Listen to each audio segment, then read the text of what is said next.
स्वच्छता भारत अभियान के तहत हमने अपने कैंप के पास पोस्ट ऑफिस को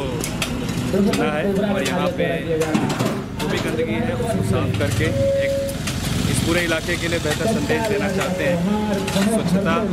रखना आपके लिए और समाज के लिए बहुत ज़रूरी है। माननीय प्रधानमंत्री मोदी जी के नेतृत्व में स्वच्छ भारत अभियान की एक छोटी सी पहल है जिसको हम लगातार सालों से करते आ रहे हैं और इस साल के लिए हमने डलगांव पोस्ट ऑफिस को चुना है कि कैंप के हमारे निकट।